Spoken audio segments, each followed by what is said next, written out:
Assalamualaikum warahmatullahi wabarakatuh. Selamat pagi semuanya. Sebelumnya izin memperkenalkan diri, nama saya Muhammad Rizky Pratama dari kelompok 2. Jadi di sini saya akan mempresentasikan hasil dari kerja kelompok kami mengenai bab 3, yaitu adalah agama menjamin kebahagiaan.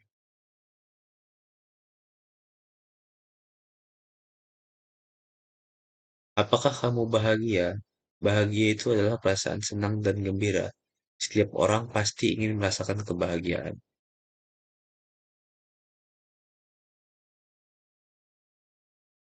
Jadi ada dua filsuf yaitu dari barat dan timur.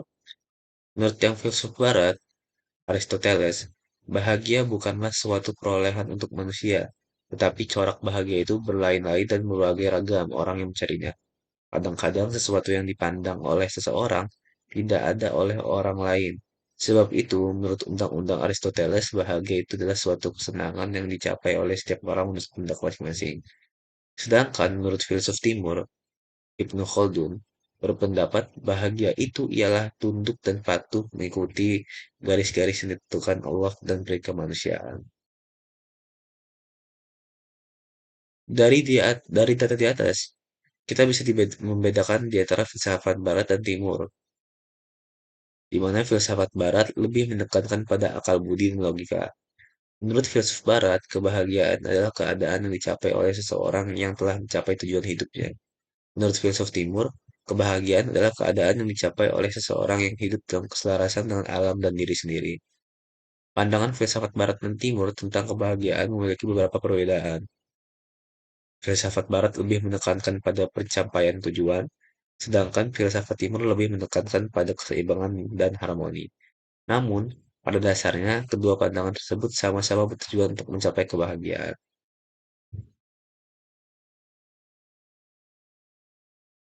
Lalu apa aja sih sebab-sebab kebahagiaan? Menurut Profesor Hamka, menyatakan bahwa di dalam medan hidup ada beberapa ketentuan yang juga harus diperhatikan. Di samping itu pula yang tertentu untuk menjaga kemenangan dan kebahagiaan. Semua pokok ketentuan yang mesti dijalankan itu adalah buah hidup manusia sejak manusia berkembang, ditambah, diperbaharui menurut giliran zaman dan waktu dengan pimpinan dari alam gaib.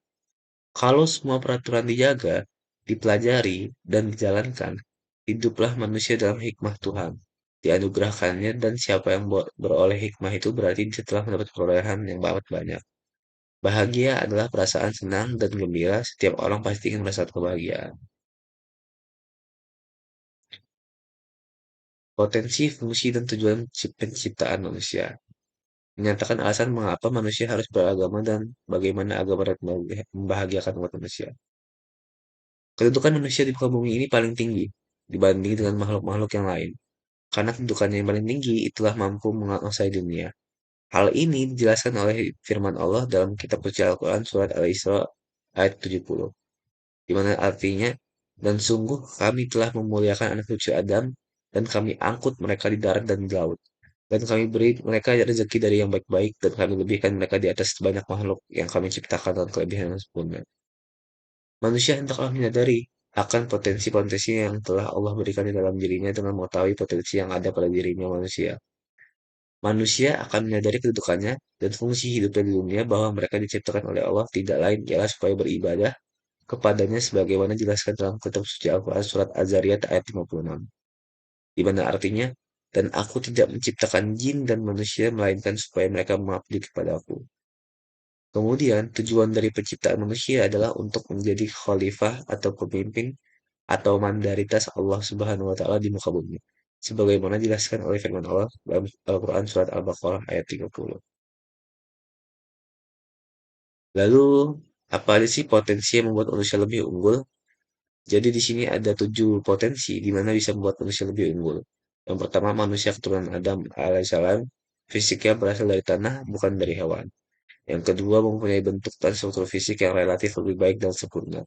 Ketiga, memiliki ruh dan jiwa, atau potensi, akal, kesadaran, perasaan, emosi, dan kemauan antara lain hawa nafsu dan kebebasan. Yang keempat, potensi hidayah, fitrah atau insting, indera, akal, agama, atau wahyu. dan taufik bimbingan secara langsung. 5. Diberi potensi untuk dapat berbuat baik dan buruk. Quran Surat Asy-Syams. Diberi amanah sebagai khalifah Allah di muka bumi. Kedudukan sebagai hamba Allah. Dan semua yang diciptakan di alam semesta untuk manusia. 2. Agama kebutuhan manusia untuk mencapai kebahagiaan yang hakiki. Tubuh manusia itu terdiri dari dua jenis, yaitu tubuh kasar atau jasmani atau fisik, dan tubuh halus atau ruhani atau ruh. Mengenal Allah sesungguhnya merupakan fitrah manusia, karena ruh manusia berasal dari Allah. Adapun manusia sebagai makhluk yang memiliki ruh, ia juga membutuhkan ketenangan-ketenangan yang bersifat rohaniah, yaitu yakni ketenangan hakiki. Sebagaimana tersebut dalam firman-Nya, Quran Surat Al-A'raf ayat 7, dalam firman Allah ayat 172, dalam firman Allah tersebut, tunjukkan bahwa sebenarnya manusia sungguh membutuhkan agama. Mengapa? Karena agama memberikan jawaban pasti terhadap kebutuhan yang sangat dihadapi manusia, baik kebutuhan rohani maupun jasmani. Nah, agama menurut sisi jasmani dan sisi rohani. Dari sisi rohani, agama mengenalkan kepada manusia tentang Tuhannya yang sebenarnya, yaitu Allah Subhanahu wa Ta'ala, yang dijelaskan dalam Al-Quran Surat Al-Anbiya ayat 25 dan Surat Al-Baqarah ayat 225. Dari sisi jasmani, agama mengenalkan konsep hidup yang benar baik dalam hidup beragama, bermasyarakat, dan bernegara. Konsep hidup yang benar tersebut membimbing manusia menuju kehidupan yang sejahtera dan damai. Seperti dijelaskan oleh firman Allah Subhanahu wa taala dalam Al-Qur'an surat Al-Maidah ayat 16, surat An-Nahl ayat 97 dan surat Saba Saba ayat 15. Soba. Lalu C. Menggali sumber historis dan filosofis tentang pemikiran agama sebagaimana jalan menuju kebahagiaan. Hamka menyatakan tidaklah susah mencapai kebahagiaan menurut agama kalau telah tercapai 4 perkara. 1. Iktikad yang baik, yang bersih. 2. Yakin. 3. Iman. Dan 4. Agama. Tauhidiyah mendeskripsikan esensi dan urgensi komitmen terhadap nilai-nilai tauhidiyah untuk mencapai kebahagiaan. Tauhid rububiyah, yaitu adalah Allah ialah Tuhan pengatur segala sesuatu. Dia pemiliknya, dia pencipta aturannya dan pemberi rezekinya. Tauhid al-asma wal sifat adalah tetapkan tentang diri Allah baik nama-namanya maupun sifat-sifatnya. Kita wajib mensucikannya dari segala aib dan kekurangannya, sebagaimana hal tersebut telah disucikan oleh Allah. Lalu yang terakhir ada Tauhid uluhiyah atau ubudiyah, mengandung makna pengakuan hati bahwa Allah Subhanahu wa taala yang sebagai pencipta dan pengatur alam, yang memiliki sifat-sifat dan nama-nama yang baik serta dialah satu-satunya zat yang wajib disembah dan tempat kita memohon pertolongan untuk segala urusan. Baik, terima kasih. Sekian presentasi dari saya. Saya mohon maaf jika ada kesalahan kata dan saya mohon ampun kepada Allah jika ada hal yang salah. Saya akhiri. Wassalamualaikum warahmatullahi wabarakatuh. Terima kasih.